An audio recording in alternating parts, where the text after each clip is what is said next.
Wacana ekspor ayam yang belakangan ini mengemuka menimbulkan berbagai pertanyaan terkait seperti apa sih sebenarnya pengelolaan peternakan ayam di Indonesia. Saya sekarang sudah berada di Farm Taman Sari mirip PT Ciomas Adisatwa dari Java Group untuk melihat pengelolaan peternakan ayam di dalam negeri. Berdasarkan data dari Kementerian Pertanian, jumlah produksi daging ayam di Indonesia mengalami surplus setiap tahunnya. Kelebihan ini membuka peluang ekspor daging ayam agar pemanfaatan produksi dalam negeri dapat berjalan maksimal. Kementan juga menyebut ada 2 sertifikat yang perlu dipenuhi pelaku usaha agar produknya dapat diterima di pasar ekspor, yakni sertifikat kompartemen bebas penyakit avian influenza atau flu burung dan sertifikat veteriner. Sertifikasi dapat membuktikan standar kesehatan hewan sehingga produk dapat diterima di negara tujuan. Penerapan biosecurity yang ketat menjadi salah satu kunci suksesnya diterima produk Indonesia di luar negeri. Terdapat 4 zona di farm ini, yakni zona kotor, bersih 1, bersih 2, dan bersih 3. Untuk masuk ke zona berikutnya, pengunjung harus melewati tahapan tertentu yang merupakan rangkaian biosecurity di farm ini. Seperti saat berpindah dari area kotor ke area bersih 1, kami harus mencuci alas kaki di dalam gedangan air yang telah ditambahkan cairan kimia. Sedangkan untuk masuk ke area bersih 2, seluruh barang yang kami bawa termasuk alat peliputan harus melalui proses fumigasi terlebih dahulu. Sedangkan kami diwajibkan mandi dan mengganti seluruh pakaian dengan baju yang telah disediakan pengelola.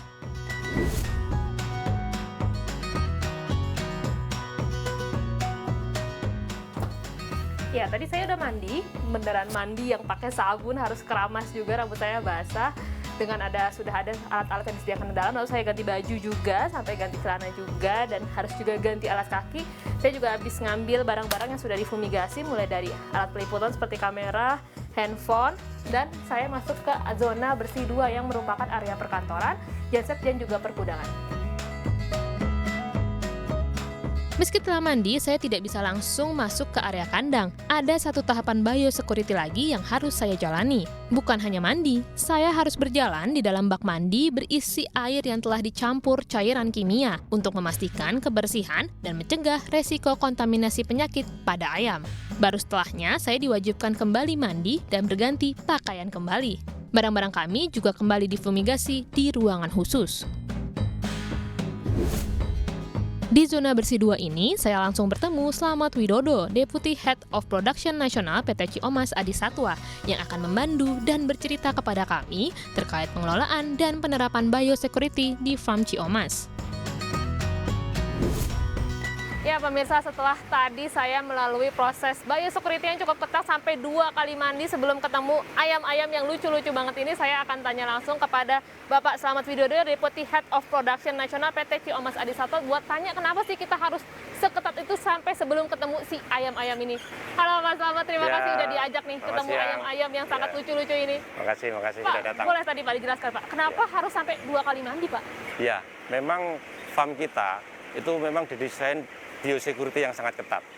Kalau tadi Bu Mira datang ke sini kan melalui tahapan yang panjang.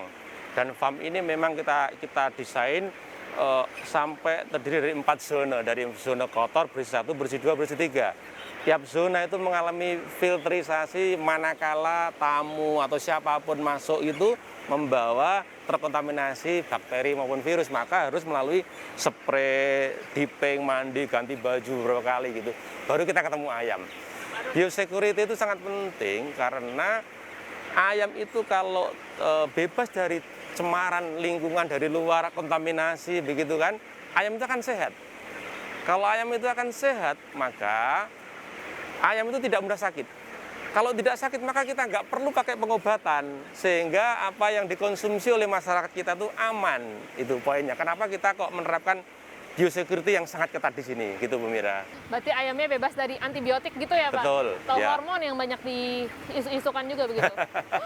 Sama sekali tidak ada. Jadi isu itu sama sekali tidak ada. Kita itu murni karena genetic improvement dan juga teknologi pakan yang kita berikan kepada ayam kita sehingga dia mengalami pertumbuhan sangat cepat.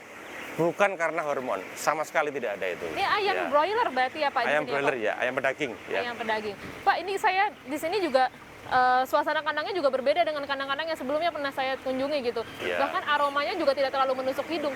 Iya. Sebenarnya bagaimana Pak pengelolaannya atau pengurusannya sehingga ayam-ayam ini bisa suasananya se-happy ini mungkin bisa Iya. kita katakan begitu. Memang kuncinya kita harus fokus kepada manajemen pemeliharaan. Kalau kita lihat kandang ini kan namanya kandang sistem closed house.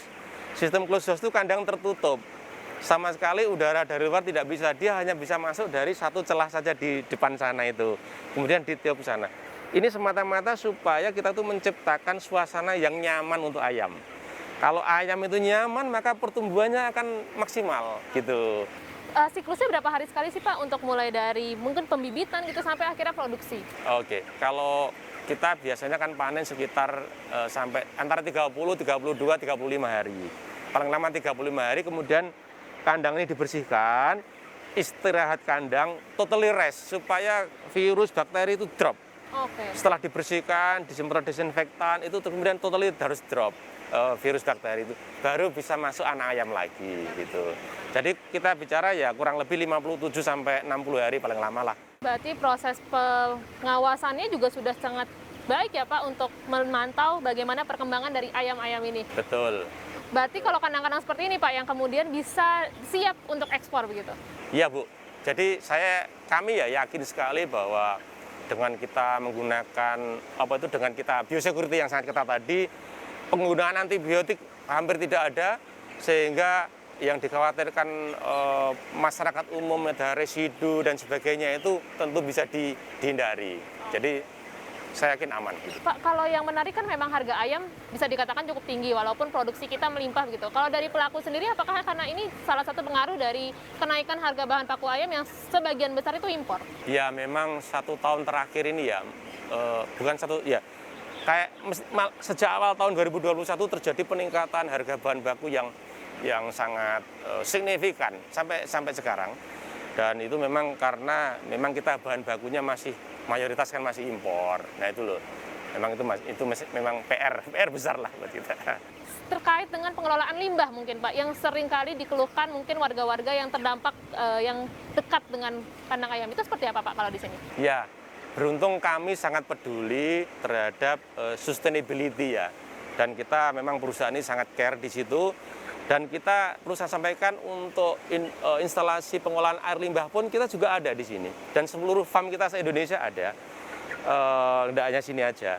Di samping itu kita juga menggunakan liter yang ada di sini, liter ini alasnya si ayam ini kita recycle kembali. Jadi kita tidak perlu lagi beli yang baru. Di samping kita bisa neken cost, kita juga recycle liter ini kita gunakan lagi beberapa kali gitu ya. Bentuk kepedulian lingkungan gitu ya Pak. Selain itu masyarakat sekitar ini juga yang kerja di sini. Jadi yakin saya mereka itu juga merasa memiliki perusahaan kita ini. Ya, karena kerja di sini, hidupnya di sini. Apa yang harus dipermudah sehingga teman-teman pelaku industri ini yang punya oversupply bisa masuk ke pasar ekspor? Iya, dari sisi kapasitas tentu kita tidak ada masalah ya. Tinggal mungkin kaitannya dengan regulasi atau perizinan yang perlu di speed up lah ya, supaya kalau memang ada peluang di tempat lain, negara lain yang kita bisa ekspor itu lebih cepat terjadi. Oke. Dari kapasitas tidak ada dikhawatirkan. Oh, berarti siap ekspor ya Pak? Iya, betul. Baik.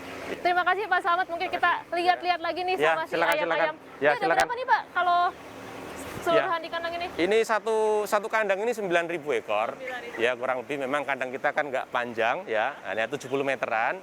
Ini kapasitas 9.000 ekor dengan automatic system semua.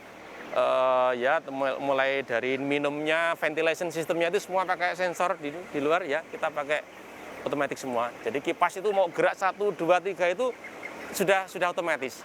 Iya, mau suhu panas otomatis kipas nambah gitu, otomatis semua. Termasuk bukaan flapnya itu tunnel door namanya, itu juga otomatis. Nggak perlu orang lagi gitu. Ya. Udah canggih dan udah bisa jadi contoh ya Pak buat para peternak-peternak tradisional yang lain. Ya, oke, baik. Terima kasih sekali lagi Pak Slamet. Ayo kita mulai nengokin lagi ayam-ayamnya. Oke. Disiplin penerapan biosecurity pada seluruh pihak tanpa terkecuali menjadi kunci kesuksesan produksi ayam, bukan hanya dari sisi kuantitas, tetapi pastinya kualitas. Ya, Saya sudah selesai berkunjung ke peternakan ayam yang menerapkan biosecurity yang cukup ketat, sehingga meminimalisir kontak dengan lingkungan luar untuk menjaga kesehatan ayam. Jadi, kesimpulannya dengan pemanfaatan teknologi pangan yang baik, pasti bisa menghasilkan produk-produk berkualitas yang tentu siap untuk pasar ekspor. Dari Bogor, Jawa Barat, Mira Rahmalia, Ridwan Hakiki, Ari Budi, CNBC Indonesia.